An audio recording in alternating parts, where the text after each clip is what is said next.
a trabajar. Ayudaría a muchísimos estados, a muchísimos miles de gentes esa inversión si Estados Unidos y Canadá a través del Tratado de Libre Comercio empezaran a invertir a trabajar. Y también la otra es, lo que está pidiendo AMLO es las 300 caminos. Todos los que somos de Oaxaca o que hemos ido a Oaxaca, sabemos que es imposible si estás, por ejemplo, en la capital de Oaxaca, ir a la Sierra Los Icha, donde hay una cantidad tremenda de abusos de derechos humanos. Wow. Porque hay muchos árboles que ponen a propósito la policía municipal. Bueno, a mí, yo cuando fue una cosa terrible. Entonces, lo que está pidiendo AMLO es que hay una creación de 300 caminos, que estamos hablando de 300 carreteras, que crearían más de 50,000 trabajos en Oaxaca, en Guerrero, en Michoacán, toda la gente que quiera ir a trabajar. Y también ayudaría mucho a la exportación, la gente del campo que no puede estar pagando. Cuesta más mover sus sembradíos de un lado a otro, que ya cuando llegas al mercado ya no te quieren pagar nada, porque ya todo el dinero ya se te fue en estar pagando transportación. Entonces, ese es otro lo que está pidiendo AMLO, que inviertan. Y bueno, y si invita a China, pues bienvenido. Los que quieran apoyar a invertir en México. Lo importante en ese asunto es que se cuiden los derechos laborales. Exacto. Porque es lo que han acabado. O sea, el Tratado de Libre Comercio para lo que sirvió fue para cancelar pues casi un siglo de conquistas laborales en México y en Estados Unidos. O sea, ahorita un trabajador en Estados Unidos no puede pagar la renta de una casa. No, mínimo no. Ya no. El sueldo mínimo. Y así empezó México, así, se quedaron los sueldos parados y siguió la inflación, y así está aquí. Y así está en Canadá. En Canadá están, perdónenme para los que admiran a Canadá y que Trudeau, y no, ¿saben qué? También es neoliberal, porque está quitando la inversión en la educación ahí en Canadá. Entonces, el Tratado de Libre Comercio se tiene que renegociar, No pueden llegar como a hacer un espantapájaros, como un espantapájaros que tenemos ahí en la Casa Pálida, que ya, puro bluff, y va a terminar, y va a acabar. No, es como cuando uno que está gordito, dicen, ¿cuánto tiempo te tomó para ponerte gordito? Bueno, y no vas a poder adelgazar en 15 días. Entonces, es lo mismo. ¿Cuánto tiempo tomó para entregar al país? 30 años. Bueno, tenemos que ser estratégicos para ir saliendo poco a poco. Y si nuestra adicción es el Tratado de Libre Comercio, bueno, pues nos lo vamos a tener que quitar poquito a poco, porque no nos lo vamos a poder quitar de un jalón, porque entonces sí se va a dejar morir la economía, y es lo mismo con los bancos. Recuerden que don Lázaro Cárdenas, que fue la tercera transformación, don Lázaro Cárdenas, ¿cómo se dice? Nacionalizó los petróleos mexicanos. ¿En qué año? Fue en el 1938. El 18 de marzo de 1938. Porque en 1910 estaba correcto. Fue la revolución de México con fue la tercera. Ajá. La tercera transformación. La primera transformación fue la independencia. Sí. La segunda transformación fue la reforma con Benito Juárez, que fue... Es este comité que tienen aquí, el comité de Benito Juárez. No, y también está Flores Magón, aquí, okay. Sí, representado.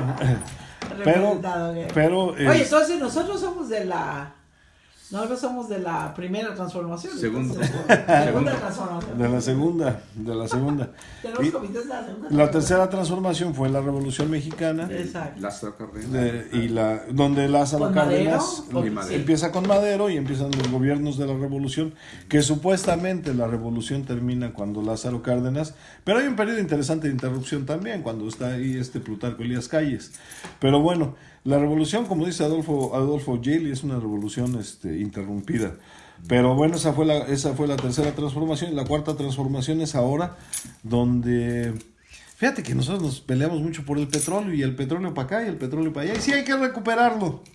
Pero ¿qué te parecería que hubiera en México una mente revolucionaria como la de Steve Jobs? Que, imagínate, la primer pinche computadora que yo usé era del tamaño de este cuarto. Ajá. para leer, ¿cómo se llama? Colores, nada más los colores así de algo, y ya, nada, lo que me decía. Una pinche computadora así gigantesca. Que ahora mi teléfono tiene como 100 veces más capacidad que esa computadora. Y mira de qué tamaño está. Bueno, ya imagínate la comparación. Imagínate una mente mexicana brillante que diga cuánto sol recibe México, cuánta energía del sol recibe México al año.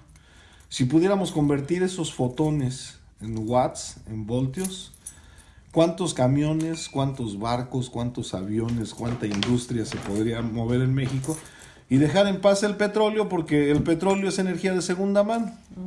De primera mano viene el sol, alimenta las plantas, las plantas alimentan a los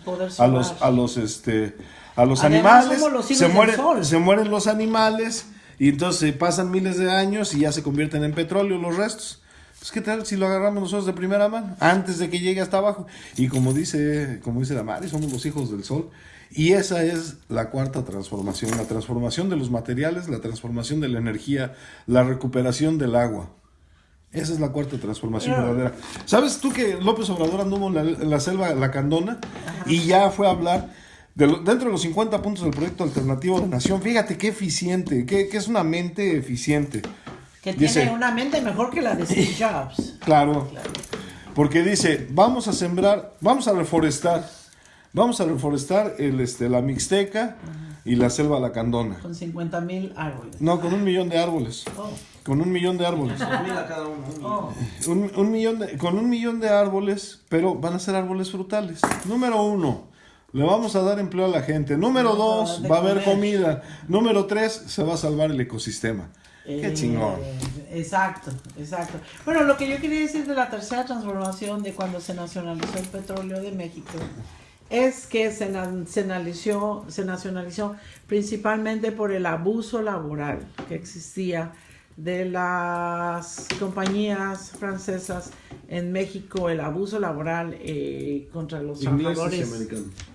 Los trabajadores mexicanos. Entonces, ese tipo de nacionalismo es lo que necesitamos. ¿Tú sabías tú que el papá papá no está en contra del Tratado de Libre Comercio? Lo que queremos es que si vienen estas corporaciones, que haya justicia, que se apeguen a la ley y que respeten los derechos laborales. Pero es difícil lograr eso, porque aquí ni en Estados Unidos se respetan los derechos laborales. Ahorita que dicen, en 1938, por eso perdieron las compañías americanas los derechos de petróleo, por una demanda que hizo el sindicato. Exacto. Y entonces uno de los magistrados de la Suprema Corte que le dio curso a la demanda del sindicato con la que nacionalizaron el petróleo fue el papá de Bartlett Díaz. Desde ahí viene su tradición nacionalista. Así que pues, si salió un pinche muchacho rebelde, si salió un pinche muchacho rebelde haciendo pendejadas, pues ya se alivianó. Ajá. Entonces tenemos nosotros que aprender que la gente cambia. Ajá. Y él tiene... Así como que muchacho rebelde, muchacho como que anda ochenteando, ¿no? Ya 82 años. Ya es chochentero. Pero eso es algo que aprendí, que habían priistas nacionalistas que querían México y habían priistas poca madre nacionalistas que les vale... Y es el partido único, el partido único. Sí. Cualquiera que quisiera dedicarse a la política tenía que entrar ahí. Andrés Manuel estuvo en el PRI también. Entonces... Pero él no robó. Así los dejamos aquí con esta plática, si no vamos a terminar. Nos vamos ahora a visitar a Don Lauro, nos vamos a Woodburn porque nos están esperando. Si quieren que los visitamos y compartimos. Vamos a hacer ahora ¿cómo se llama? Vamos a hacer Ahí quedó. El trailer de Morena. Gracias, compadre. Sebastián, súper grandes líderes oaxaqueños. No son los únicos líderes oaxaqueños. Vamos a ponerle Oregon, pero son la caravana Oregon. La caravana Oregon de Morena. Y también ellos van a ir, primeramente Dios, a la toma de posesión de don Andrés Manuel López Y estamos convenciéndolos para que vengan a la asamblea de Phoenix. Venimos a convencerlos para que se van a Phoenix. Eso es lo que después de este paso queremos platicar un poquito nosotros y queremos ser honestos. Pero antes de eso, vamos a despedirnos para poder hablar más a gusto. Muy bien, hasta luego a todos. Gracias. Enseguida, cuídense, bye.